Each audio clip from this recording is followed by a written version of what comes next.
Hi, Leroy Cup from New Horizons Healthy Foods here, another episode. I want to talk to you about America's #1 killer. The #1 killer of Americans is heart disease. It's been the #1 killer of Americans for almost 100 years. Almost 40% of us will die from heart disease.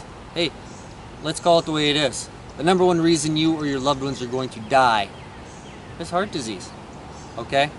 So one of the reasons, I've talked about it in the past, why I promote a whole foods plant-based diet, because it's the only diet ever been scientifically and clinically proven to reverse heart disease in the majority of patients. That's all a plant-based diet could do, reverse our #1 killer. Shouldn't that kind of be the default diet until proven otherwise? And the fact that a whole foods plant-based diet is so effective at preventing, arresting, and even reversing many of our other top killers like type 2 diabetes, hypertension, should make the case for a whole foods plant-based diet overwhelming. Okay?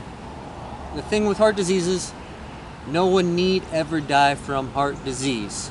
As famed cardiologist Caldwell Esselstyn, who has helped reverse heart disease in so many of his patients, says heart disease is a toothless paper tiger that need never exist, and if it does exist, it need never progress. You might say genetics. Genetics loads the gun, lifestyle pulls the trigger. We can turn these genes off with good lifestyle choices, and at the heart of that is good nutrition. So diet is critical.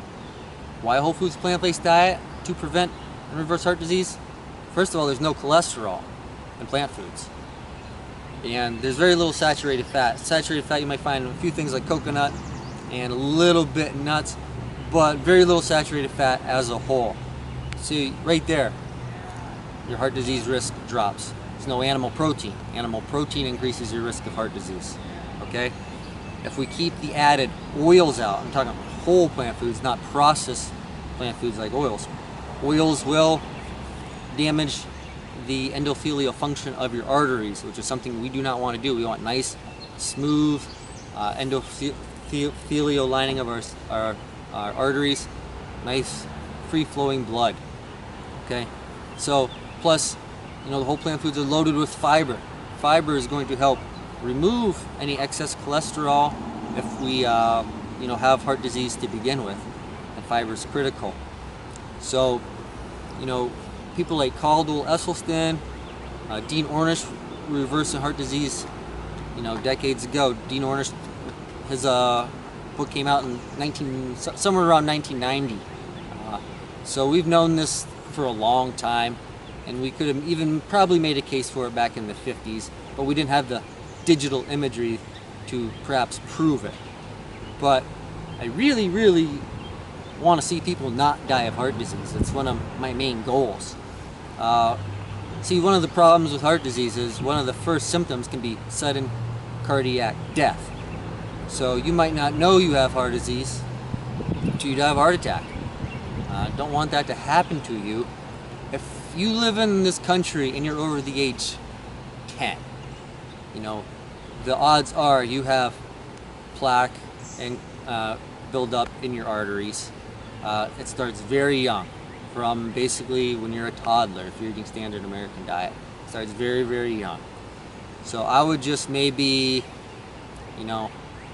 eat like you have heart disease, go get tested, check it out, but try to incorporate more whole plant foods to reduce your risk. Of course, you don't want to smoke. Of course, we want to exercise and things, and we want to have stress management skills, things like that to reduce our risk too. But at the center, we really want a whole foods plant-based diet. That way, you don't ever have to die of heart disease. So again, that's whole food plant-based diet. With very little to no added oils, salts, and sugars. So, and you'll be in good shape, and you can hopefully be around a long time to spend with your family. So, thanks for watching. Don't forget to carb up, don't forget to green up. See you next time.